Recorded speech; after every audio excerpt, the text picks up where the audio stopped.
Hello and welcome back to the Final Whistle podcast. My name is Harry McBain and as usual I'm joined by Bobby Addison. Thank you. How are you doing, Bobby? I'm great, thank you. Thank you for having me on again. Now, this week we are joined by former Birmingham and current Reading defender Michael Morrison. Thank you for coming on. How are you doing? I'm all right. How are you guys? Okay. Thanks for having me. Now, you started your career off at Cambridge. What made you want to become a footballer? I suppose it was just in my family a little bit. My brother played football. My older brother played football. My dad played in goal, and used to take us out when we were kids. And my older brother played in goal, so I was always taking shots against him, and it just sort of evolved from there, really. And then as you get older, you start enjoying it, taking it more seriously, and I suppose different doors open for me to progress and take it more seriously, and eventually, play for Cambridge and play professionally. Now, as you mentioned there, you were taking loads of shots against your brother. Did you always want to be a defender? Because many people nowadays always want to be strikers as they're growing up. Oh yeah, I was a striker. I'm not the same. I'm the same as anyone else. I wanted to be the striker, scoring the goals, and I was fairly good at that until about 13, 14, and then I slowly moved down further down the pitch and ended up playing centre half. I wasn't happy at the time when I got moved from centre forward to centre half, but it's worked out okay for me. I mean, obviously you're speaking there about your little brother when you were playing football when you were younger. Did you have idols as you were growing up playing football? Was there people that you looked up to when you were? I'm an Arsenal fan because of Ian Wright. I loved seeing him score goals, so I was an Arsenal fan, and actually played with his son at Bradley Wright Phillips at Charlton. So that was a bit of a weird thing, growing up wanting to be Ian Wright or something like that inspired me, and actually playing with his son. So yeah, that was a bit surreal. I think you might be the first Arsenal fan we've had on here, and I'm glad about that. Now, when you were at Leicester, you worked under Nigel Pearson. What is he like, and does he live up to his fiery persona? I think there's definitely two sides of Nigel. I mean, when I was younger, I was certainly very respectful of him and what he wanted, and somebody that I wouldn't have crossed.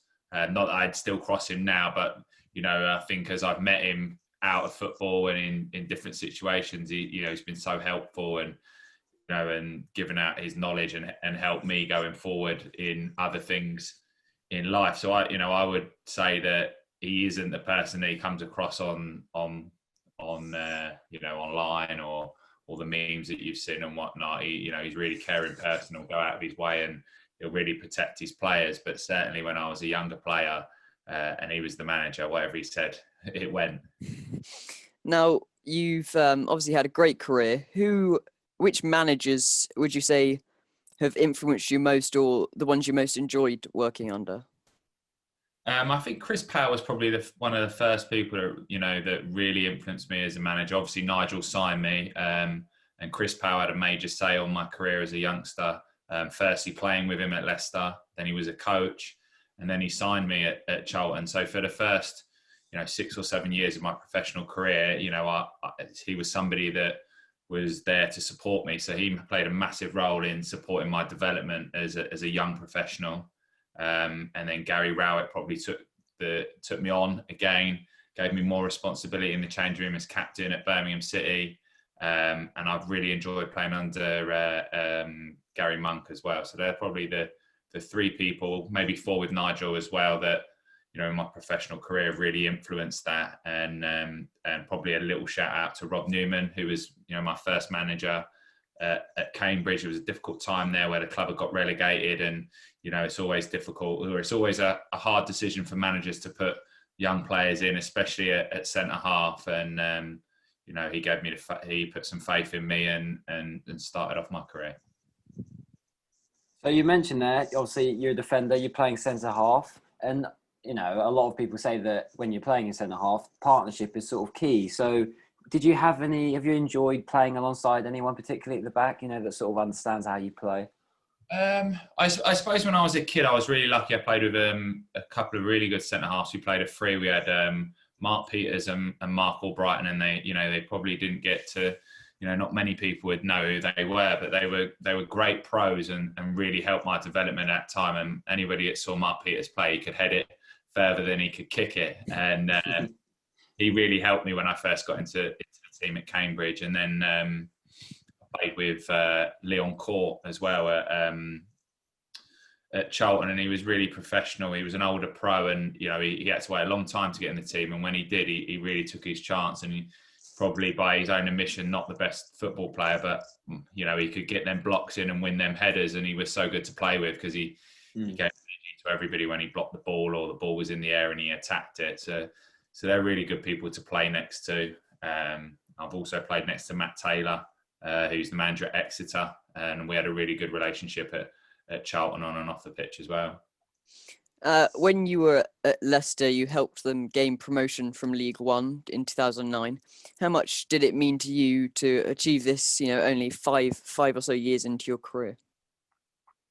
It was a weird one, really, because I think everybody at Leicester just expected to get promoted. We had a really good side. Matt Oakley was the captain. Steve Howard and Matty Fright scored all the goals. And, there was Tom Cleverley that was in there that went on to play for England. Andy King, a Leicester legend. And I think there was a real expectation that we were going to win the league. And I sort of arrived and was just happy to be there. And I rid the wave almost and thought, this is my first professional League One, and was in first time in the league, and I thought, this is easy. We're going to win all the time. And then the following year we backed it up and missed out in the playoffs. So there was an expectation and awe around the place that we should get promoted from League One, and I really, really enjoyed it. It was a great year, and it was a real brilliant experience that at the time you think is going to come about all the time and happen very often, and then promotions and stuff like that. I feel very lucky to have got them in my career.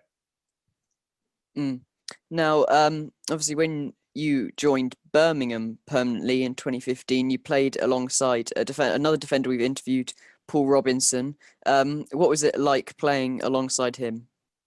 I shouldn't have missed Paul out, actually. He was really, he's somebody that's been really, really inspiring. He went on and had a really, a long career as well. When I was there, another 3 or 4 years, I think he ended up retiring. He might have been 38, maybe. I might be wrong. But, he really looked after himself, and the work that he put in during the week was incredible, and he really set standards for the team, and it was really inspiring. And he was somebody that you'd look round to and you could see the aggression on his face, and that really made you think, well, he's ready for the battle. I need to be ready as well. And he was somebody I really liked playing next to, and he was really good in my development as a person and as a captain as well. Really showed me the way, and I appreciate all the help, because it was always a bit of a difficult time when I come into the football club as well, and he was so helpful and really settled me in. And he's a real good person as well as being a fantastic player.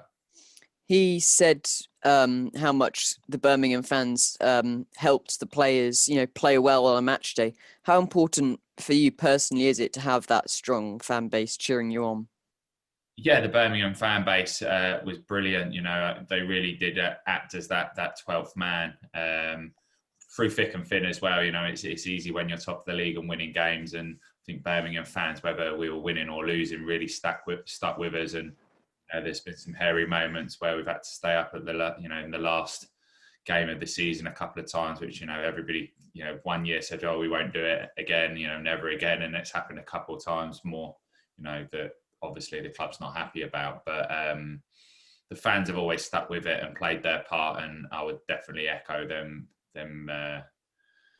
comments that Paul's mentioned. Yeah, and with all these moments that you're mentioning about, playing with different people and, different experiences, different teams, different managers, what would you say so far has maybe been like the most challenging moment in your career? Probably, I got injured, probably my first injury at Birmingham. I was lucky enough, to not pick up any injuries until then, really. And I had a double hernia operation, and there was some problems afterwards, and I ended up being out. That should have been a routine operation for 2 weeks. Ended up being out for 3 or 4 months, and really bedridden. I couldn't get into training ground, and the team was really struggling as well. It was bad timing for me personally and for the team. Gianfranco Zola had just taken over, so there was a new manager at the time. So it was a real difficult period where, you know, I couldn't really move very well. Should have been routine, new manager, the team slipping down the league. So that was probably the 3 or 4 hardest months of my career, I'd say. Mm. And you joined Reading in 2019, where you are now, and you've made yourself a strong figure in that team. Now, what has been your favourite moment, maybe at Reading? What the team's sort of ambitions for the season? How's the camp? How's it all doing around there? So I'd say my first week of playing, really, I had to wait a little while to get into the team. Got into the team and we beat Cardiff on TV. We won 3-0. That was my debut. And then on the Tuesday night, we played West Brom and we drew. And then we went and beat Huddersfield and won 2-1. And that was a really good week for me. I scored in there in the game as well. So that was really kick-started my career at Reading, and made me feel at home and feel like I could be a success there. So that was probably my most favourable week. I'm hoping there'll be more to come from that, especially this season after such a good start. Aspirations have lifted a little bit, not only from the fans but from the players as well, I'd say.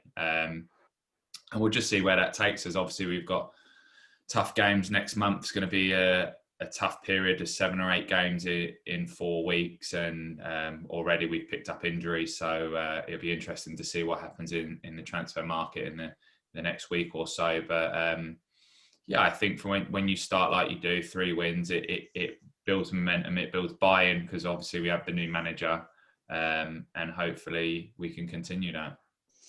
Now, you mentioned there about the new manager, and obviously for people that aren't aware, the former manager, and he was also the former CEO, Mark Bowen, left the club at the start of this season.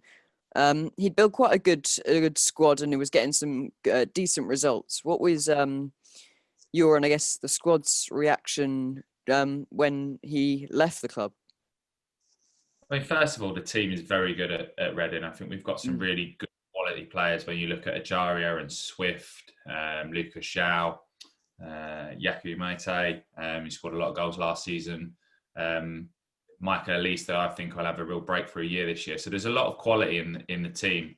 So any manager who's looking at taking over that role as manager is licking their lips and thinking, what can I do with this side? So I'm sure Mark was disappointed that he didn't get to, having worked hard pre-season, that he didn't get to work with the group over the season and build on what he's done. But he's left a good, stable conditions for the new manager to work on, and he's brought in his ideas.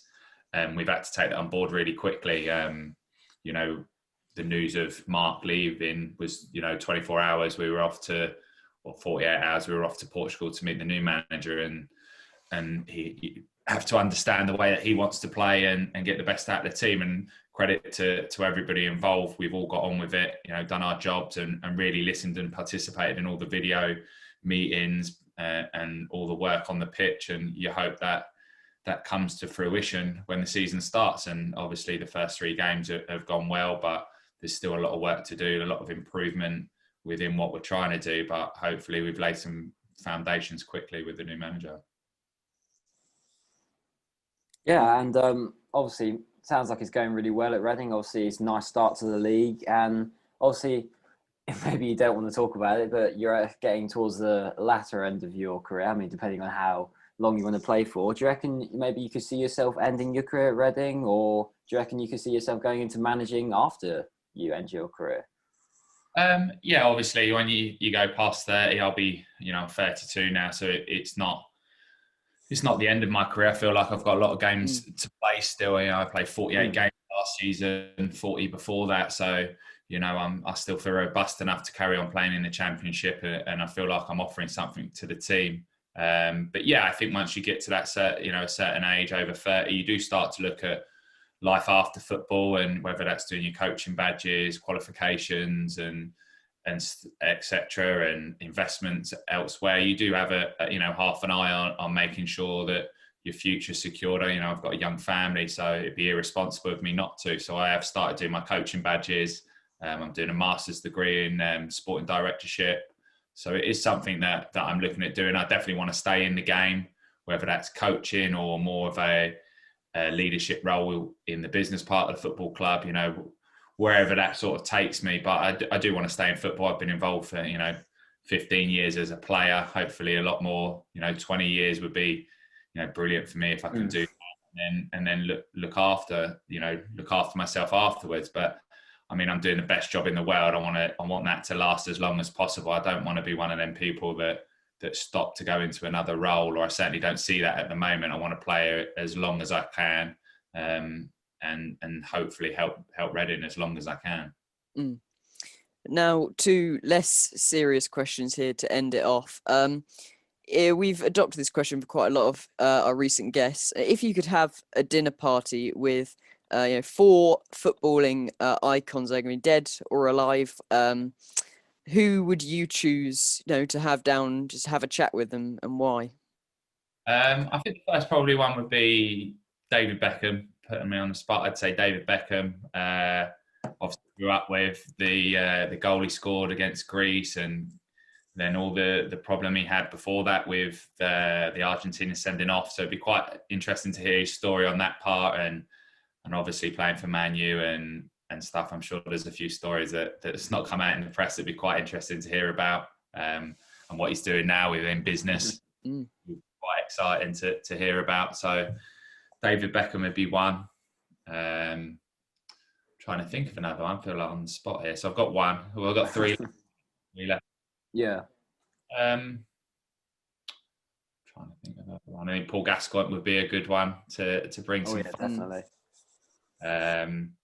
Listen, I'm sure he's got a few good stories to tell as well. I actually share with everyone, but yeah, I definitely would say Paul Gascoigne would be a good one and tell some stories.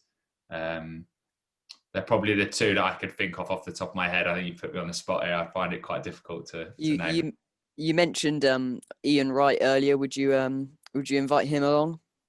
Yeah, that's a good one actually. Yeah, Ian Wright. So I'd have a good mix there. So I've got 3. Ian Wright would be a good one. Obviously, he's been such a great player, Arsenal legend. I'd listen to what he had to say. And then I actually read Carlo Ancelotti's book recently. Somebody that I would like to have a conversation with and speak to. His book's really interesting, called Quiet Leadership, and I found that good. So I'd like to ask him a few questions about how his career and how he's gone about things. So it's a good group. Now, finally, if there was one piece of advice for young aspiring footballers on getting into the game, or just a mindset, what piece of advice would you give? I'd say talent doesn't beat hard work. Hard work's it's underrated. It can take you so far. Keep your head down and work hard. I think it's not glamorous and it's not the most exciting thing to say, but I've seen a lot of people go a lot further in their careers than the talent they had because of their hard work every day, and striving to be the best and actually putting the sacrifices in.